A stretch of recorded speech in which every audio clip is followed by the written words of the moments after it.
Bonjour à tous, je suis Vincent Becker, directeur des partenariats CGP chez Perial Asset Management et je suis accompagné aujourd'hui de Rémi Jusant, directeur du Fund Management. Bonjour à tous.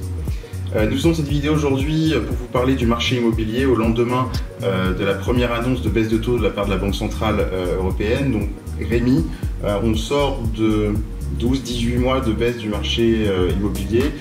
Quel est ton sentiment ? Quels sont les grands enseignements de cette période? Est-ce qu'on doit parler de crise immobilière ou est-ce qu'on doit parler de l'impact du resserrement monétaire?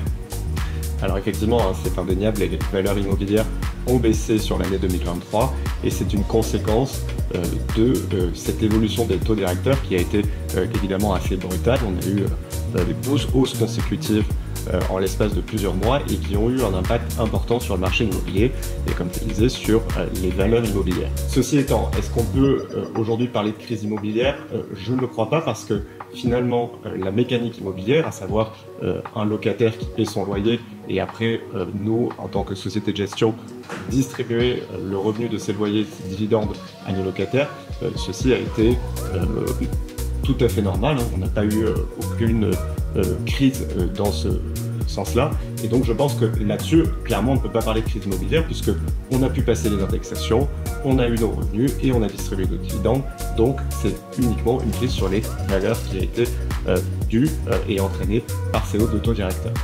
Alors après cette première bonne nouvelle de la BCE, est-ce qu'on peut autant parler de point bas dès aujourd'hui comme certains acteurs du marché le font, ou est-ce qu'on peut juste commencer à parler d'opportunités d'achat, notamment pour les épargnants? Alors ce qui est sûr, c'est qu'aujourd'hui, ce n'est pas parce qu'il y a eu une baisse taux directeur qu'on va avoir une remontée immédiate des prix de l'immobilier. Il y a toujours évidemment une latence en immobilier et donc on s'attend à avoir un effet au moins dans 6 mois. Donc ne disons pas tout de suite qu'il va y avoir une hausse des prix. En revanche, ce qu'on peut penser effectivement, comme tu l'as indiqué, c'est que peut-être qu'aujourd'hui nous serions à un point bas puisque effectivement ces taux directeurs qui arrivent à la baisse donnent un signal assez positif. Et c'est ce qu'on voit d'ailleurs sur le marché. Aujourd'hui, nous, en tant que gestionnaires de plusieurs véhicules, nous sommes de plus en plus sollicités par des investisseurs, par des promoteurs ou même par des privés pour justement acheter de l'immobilier, là où effectivement il y a 6 mois, absolument personne ne s'intéressait à cette classe parce qu'il y avait un attentisme général, on se demandait où les valeurs allaient aller, alors qu'aujourd'hui, on est de plus en plus sollicité avec des offres non sollicitées sur nos immeubles pour investir et acquérir ou voir un vrai retour de la part des investisseurs. Donc message pour les épargnants, existants ou potentiels, est-ce qu'il faut aujourd'hui acheter de l'immobilier, oui ou non? Et si oui, est-ce qu'il faut tout acheter ou est-ce qu'il y a certaines typologies d'actifs qui sont un peu plus en tendance et qui pourront en tout cas présenter de meilleures opportunités à court terme?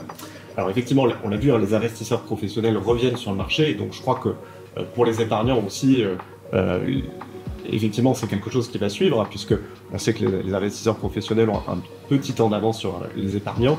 Et effectivement, on a vu une baisse des valorisations qui ont entraîné une meilleure valorisation et une meilleure attractivité des produits immobiliers. Et donc, on pense en effet que c'est le bon moment de pouvoir acheter et de pouvoir acheter toute classe d'actifs, parce que je le rappelle, ce sont toutes les classes d'actifs qui ont vu leur valeur baisser.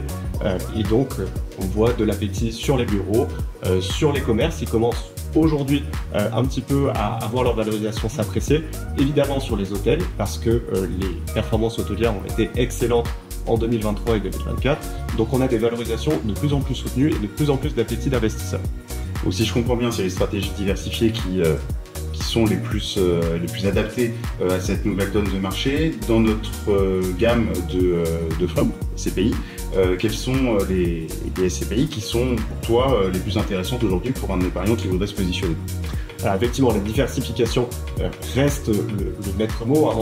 On l'a vu, les classes d'actifs ont été plus ou moins impactées par la remontée des taux et donc on est toujours sur cette thématique de diversification.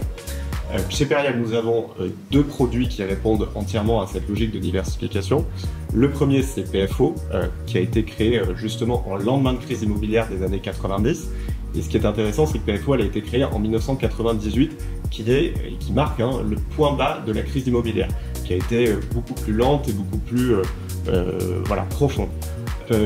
PFO s'est positionné pour créer son portefeuille à partir des années 90 et c'est ce qu'elle souhaite faire également aujourd'hui, c'est d'aller chercher ces opportunités, cette diversification sur le nouveau marché. Ensuite, on a également PF Hospitalité Europe qui est notre autre SCPI diversifié, mais celle-ci a la particularité d'être 100% hors France. PF Hospitalité Europe a investi dans ce qu'on appelle l'hospitalité au sens large, donc à la fois les hôtels, qui comme on l'a vu marchent très bien, et aussi tout ce qui est résidence gérée, résidence senior, etc. Et maison de santé bien évidemment, donc toute une diversification à la portée des épargnants. Merci beaucoup Rémi. Vous l'aurez compris, 2024 est une année de renouveau pour le marché immobilier, l'ouverture d'un nouveau cycle que nous accompagnons chez Perial, notamment avec nos SCPI diversifiés, PFO et PF Hospitalité Europe. Toute l'équipe de Perial se tient bien évidemment à votre disposition et les chargés de partenariat de vos régions en première ligne.